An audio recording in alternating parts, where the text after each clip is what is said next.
Hi, I'm Heather McDonald, and welcome to On the Town Auburn.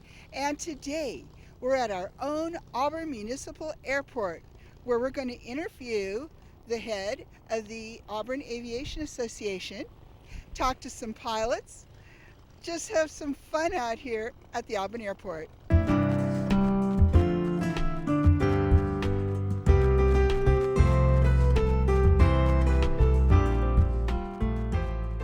Well, I'm here at the Auburn Aviation Association with the president, Wayne Minningham. Welcome to the show. Well, I'm glad to be here. I'm an outgoing president. This is my last month as president. But you were here 3 terms in the association, right? I've done my turn 3 times now, so it's been a rewarding experience for me, and I'm not ruling it out as another go-around in the future. Well, you know about our Auburn Airport here for sure, and you're also a pilot here. I am a pilot, and I know a little bit about the airport. And so I was reading where it started back, in 1934 it was built? 1934. It was built by the federal government, and it was primarily a airmail pilot, not necessarily a stop, but a place to land if they needed to, weather or malfunction or whatever, which was a common occurrence back in those days. Yeah, and I imagine with all the mining here and all that, it was an important stop. Then how did it grow? Well, after the war, a group of citizens got together and pooled their money, and in concert with the city, bought the property, and they have now about 285 acres, of which 80 acres is for the industrial and business park, which is on the property, which is an island, so to speak, from Auburn's main downtown area. So we are an island of possession for the city. And there's quite a bit of industrial work and companies out here, some of them fairly major, on the park or in the business park. Wow, I didn't know that. So it's something more than an airport. Yes, it is. And it's a fun place to be. I love coming here and eating at Wings, and you can watch the planes come in and take off, and it's really a fun place for the public can come in here. It's easy access for the public. That's one of the attractions. It's also a destination airport for pilots because of the really nice restaurant that we have here, Wings. So that's another attraction. Gives the pilot an excuse to use that airplane now for the $100 hamburger, so they say. So they say, yes. In fact, I was telling him that when we used to fly, it's like, okay, which airport has the best food? Because we're flying in there to eat. And Wings, of course, is fantastic. Now, other things are happening here, like, can you learn to fly here? Well, yes, you can. We have 2 major flight schools, one right in our background here, Mach 5. Across the street is Sunshine Flyers. They're both training facilities, and they have a number of different types of aircraft that you can train in. Everything from tailwheel aircraft on up to twin engine. And they can take you from the basic student flying up through any commercial and instrument ticket that you may desire. Cool. The Auburn Aviation Association has a unique program where we sponsor a couple of students, youngsters under the age of 21, typically high schoolers that are interested in flying. We do an interview process, and out of that interview process we select a couple of recipients for our scholarship, which is typically a $2,500 to be applied here at the Auburn Airport through one of the flight schools. And we've had some people that have been through our initial program like that, that have gone on to fly for the Air Force, the military, instructors for colleges and what have you. And one of them out of North Dakota now is flying for their aerobatic team. So we've had tremendous success with these youngsters coming through our scholarship program. So the association, how many members do you have right now, do you think? Right now we have about 135 to maybe 145, and I should have checked that number, but it's an active organization. We have monthly meetings here at the Barnstormer Room at the airport on the first Wednesday of each month. Okay. And do you have to be a pilot to be a part of No, it? you do not. Oh, No, we okay. have quite a few people attend that. We usually have a guest speaker, and so they come for, it's a buffet style dinner, a guest speaker, and the social aspect of it. So Okay. non-pilots are welcome. Now, is your association a part of the air festival that happens here? It used to be the festival sponsor. That was where our scholarship money originally came from, was the air show that we did here. Uh-huh. But it became, we became a little long in tooth and burnout set in. We were doing this show every other year in concert, alternating with Nevada City. Right. And so now we are basically a donor. Yeah. But you're still a real part of it, and that's a wonderful way to get to know the airport, is to come to when they have the Air Fest. That's a lot of fun.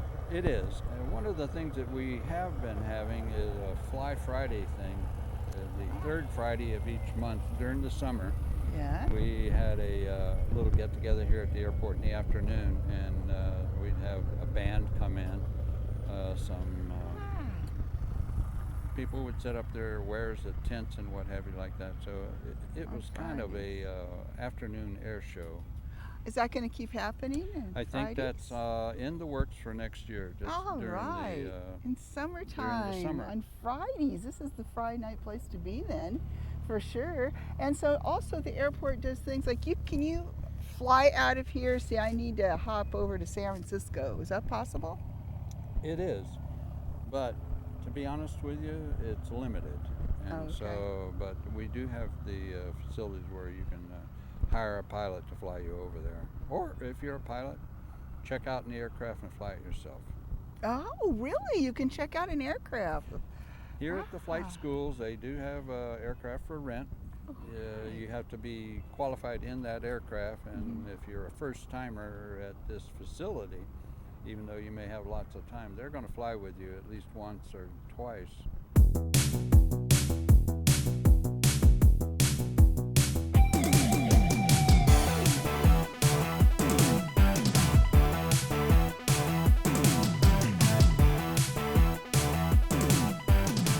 Hello, this is Jeff and Ann Barbarick with Auburn Extreme Power Sports, and we're here to show you guys our new and latest product that we have here at the shop now, our Polaris slingshots. And these came out about a year ago, and this is actually a three-wheeled machine that is classified as a motorcycle.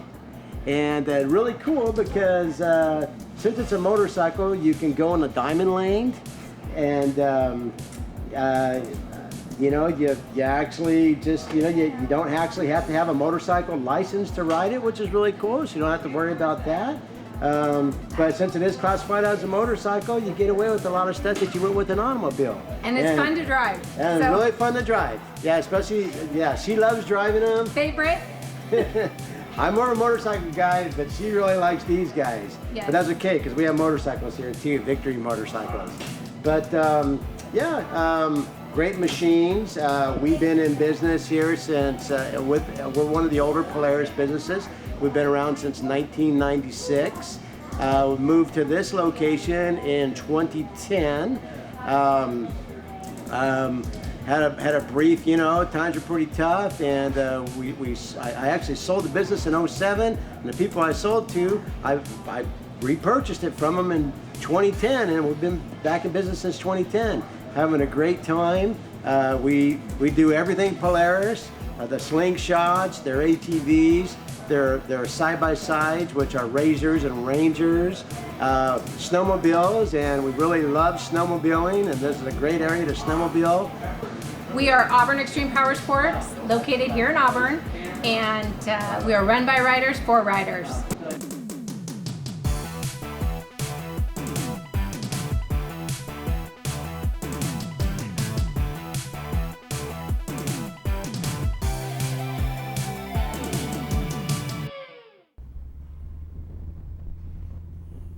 Well, now here we are, Wayne and I, at the Bud Anderson Memorial and Statue here.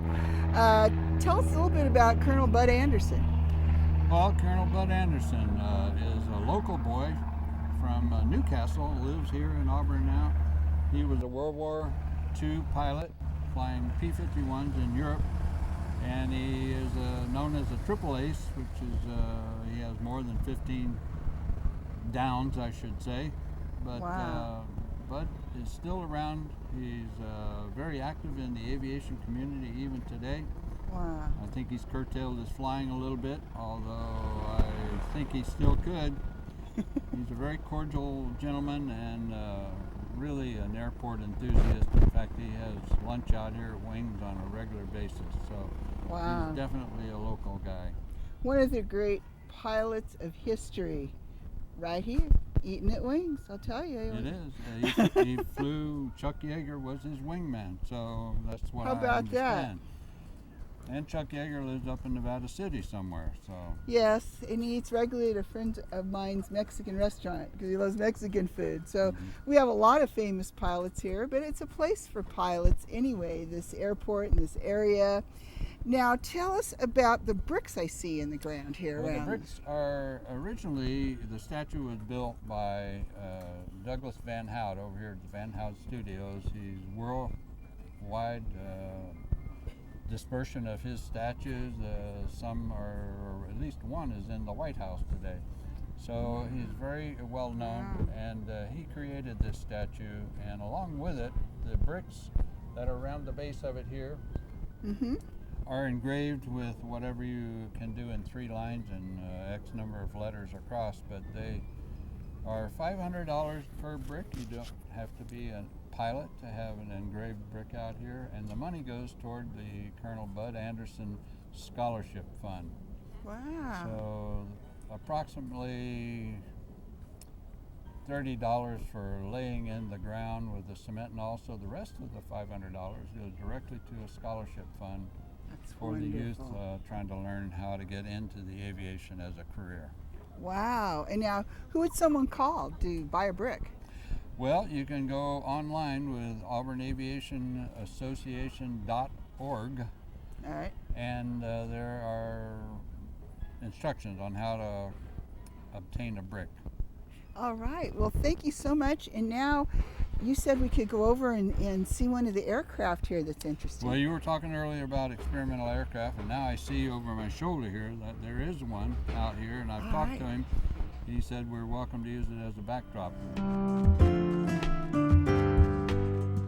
And here we have a pilot that came in from Lodi today. Introduce yourself. Hi, my name is Ken Cantrell.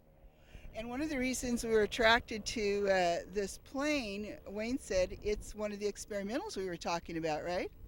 It is, and a very nice example, by the way. And so tell us, you built this yourself. Yes, I did. In the late 90s, probably 98, I decided to build this. I was born into a flying family. My mother was a flight instructor. My dad flew in World War II, and he flew after the War II, and so I was our family activity. So I was around airplanes. I was an airport rat, basically, and I was around the airport all the time, and so it was aviation was naturally part of who I was and still am. And when I in my younger days, I flew up here at Auburn.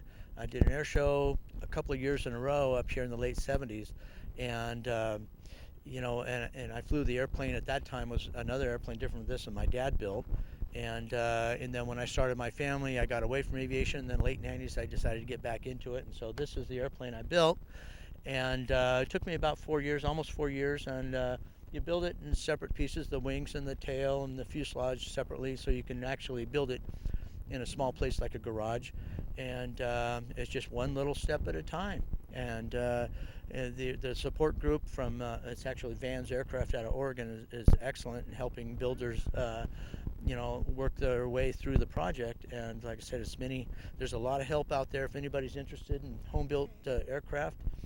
There's a lot of other people that do it and a lot of people that can help you learn. Well, that's really interesting to know that people can do that. Now, you said you're here to buy the Pitts. We're going to be looking at that. What's great about that plane? Why do you want it? Well, the Pitts is actually it's the same design that my dad built. Curtis Pitts was a designer out of Florida that originally designed the pits in the mid-40s, 1940s, and back in the 60s and late 50s, 60s, it was the airplane to have for competition aerobatics and air show work. Since then, there's been a lot of other designs that have taken it way beyond that level and that are much more desirable for the real professionals. Now here we are in front of the pits, Wayne. How old is a pits? Well, they were built, designed by a fellow named Curtis Pitts back in Florida back in the late 40s. They have won a number of national championships in aerobatics over the years, and now there are a lot of them flying around. They are typically a home-built airplane. You buy the plans and you build from scratch. Wow. They are also available now as a production type aircraft. I mean, many years later from the original design. They've gone to 4 ailerons, a symmetrical airfoil, the 2-place pits where the original was a single place. So there's been evolution of this airplane, and it's still just as desirable as an aerobatic plane as it was back in its heyday. So cool, aerobatic plane. Yeah. How fun is that? I know I put my husband in one once, and they do all the loops and the smoke and all the fun stuff. Yeah, and they probably would have turned green if they had really unwound it. So because they can become quite violent when you start doing the hard maneuvers. Oh, I bet.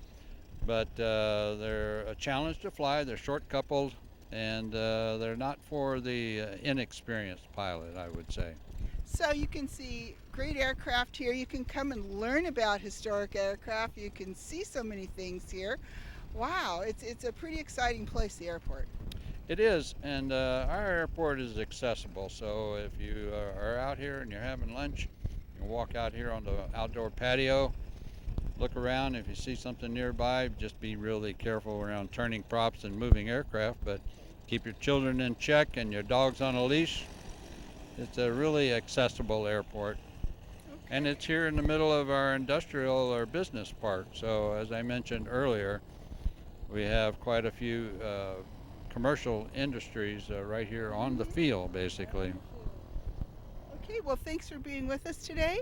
My pleasure. We enjoyed it very much, the tour of the airport. My pleasure. It's a different way to spend Saturday, which I spend a lot of Saturdays out here. So as you can see, there's a little activity.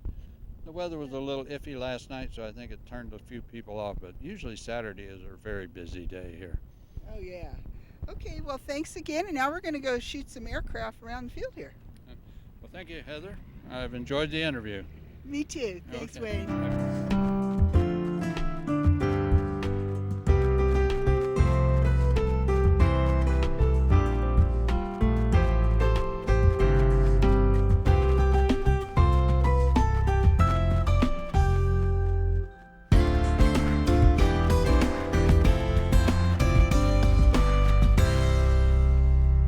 Now here we are with the owner and pilot of a gyrocopter.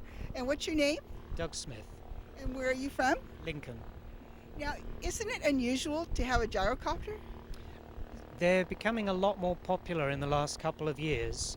These designs are from Europe, and they've been a big thing in Europe for about 15 years, and they're just starting to come out more over here. There's a lot more of them over on the East Coast and down in Texas. Now, you actually made this. How long did that take? No, I didn't make this. I bought it from the guy who bought it from the guy who made it. These are really fast to build. You could build one of these in a week. Really? Yes, I was talking to a guy who went to Italy and built one 2 weeks ago, and he said he went in on the Monday looking at the boxes and they flew it on the Friday. Now, a gyrocopter, what's the difference between a gyrocopter and, say, a helicopter? So on the gyroplane, the rotor isn't powered. So the wind going through the rotor makes the rotor turn, and that generates lift. And how high can they go? We can legally get to about 13,000 feet. Then you need oxygen. Somebody's flown one of these to 20,000 feet. Wow, it sounds like a lot of fun. There's a lot more gyro enthusiasts going on around here? It's becoming more popular. We're seeing more and more people. So 3 years ago, there was one instructor. Now we've got 3 instructors in the area. there are 3 gyros based at Lincoln now. At Lincoln Airport. And so and why do you come up here to Auburn? I actually ran into Mike at Sunshine Flyers on Wednesday, and he said they were having an open house day, so I said, fine, I'll come up.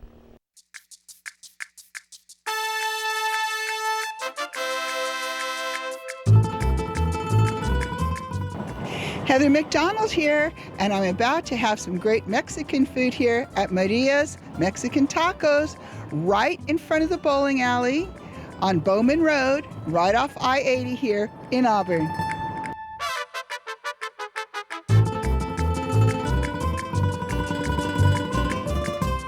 And here I am with the owner. Introduce yourself to everybody out there.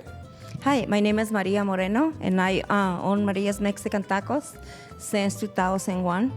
Wow, you've been here a while, and you have quite the fans out there, and I can see why, because look at this beautiful food, and this is just a little bit of what she serves here. Now, what are these called? This is the sopes we made with any kind of meat you like, and get us the meat, a Mexican cheese, and veggies on top, and with avocado. This is the tacos we made. That's the soft. So we make soft and we make hard shells, either way. And this is the tostadas we made with any kind of meat. Like this is the nachos with any kind of meat you like, or they can be a vegetarians. And now over there I see the chile relleno, my favorite. This is the chile relleno, comes with tortillas on the side, or they can be with rice and beans. And the other ones, that's the hard shell tacos. And the other plates, that's enchiladas, it comes with rice and beans. The other plates is a burrito wet, and they can be any kind of meat. It's beautifully done too. Normally we have aguas frescas, we have beer, we have wine, we have sodas, Mexican sodas. And look at the size of that nacho plate. Now it look delicious. Now tell us some of the variety of meats you can get here. There's a lot of different kinds. Okay, you can get like carne asada. We can get chicken or carnitas, que that's the more famous we sell, the carnitas. Chile verde, chile colorado, and plus tamales. Yes. They can be tamales with any kind of meat, chicken, beef, or pork, or they can be vegetarians. Yes, I've watched her make the tamales by hand. Now, if you're used to authentic Mexican food, she also has tripa. We have tripa, we have cabeza, we have lengua, and we have buche. Uh-huh. They have a lot of the authentic dishes for sure. And your sauces look so beautiful too that you have here. This is the green salsa for enchiladas, and then we would use it for enchiladas or wet burritos. Yes, and you have the delicious salsas that you can come here too with the chips and everything. Then we have chips and salsa, and they can be, the green is salsa spicy, and the red is salsa mayo. And then you also have a patio too. We have a beautiful patio, and we open for parties or anything. Well, thank you for being with us. Thank you very much for coming. Yes, Maria's Mexican Tacos is more than just tacos, as you can see here off Bowman Road near I-80.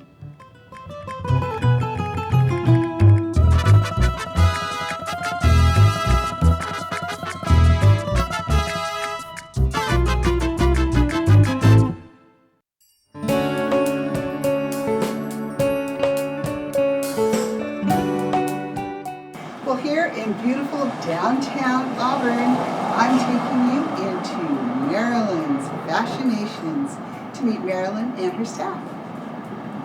Here we are with Marilyn. Marilyn, thank you for inviting us into your store.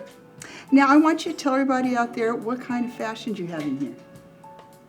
Well, we have, life's too short to wear ordinary fashions, I say. There you go. So we have fashions that aren't ordinary. They have to pop. When a customer comes in, they want to say, wow, I have to have that. Because women have lots of clothes in their wardrobe. They really don't need them, but they have to have more because we get bored with our clothes. We want something new for Right. the new season. So because clothes do get dated, so you have to update your wardrobe every season. So bold jewelry is in. Yeah, I saw Gold that. I jewelry's love very in, this. like I My have on color. gold jewelry. Fringe is in, lace yeah. is in, and I have to work with customers' body types. When I look at a customer, we want to make her look tall and thin, right? Yes, thank you. Right. So I dress Well, they're her there. trying She to looks make her much taller, thinner. I do. and much thinner, because see, we've layered a piece over. The way women look the best when they have mature figures, and that's most of my customers have mature figures.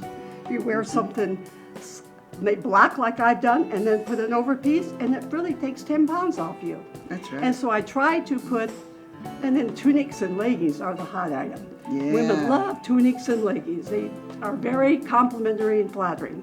But if the lady doesn't have real small legs, then we put a wider leg pad on her. Oh, yeah. So Yeah, we all that's have to great. dress according to our figure and body type, and that's what I really take into consideration when I put a lady in the fitting room.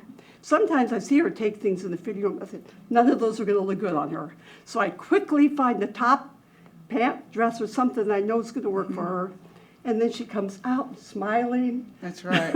She really cares about her Yeah. customers. Do you hear this? Yeah. And so you have so much variety. And besides clothing, we'll say quickly, she also can accessorize you. They have some shoes, bags, jewelry, glasses, scarves. I got my beautiful silk scarf here at Maryland's. Laurel Birch. Yes, so thanks so much for being with us. Oh, my And pleasure. thanks for outfitting me.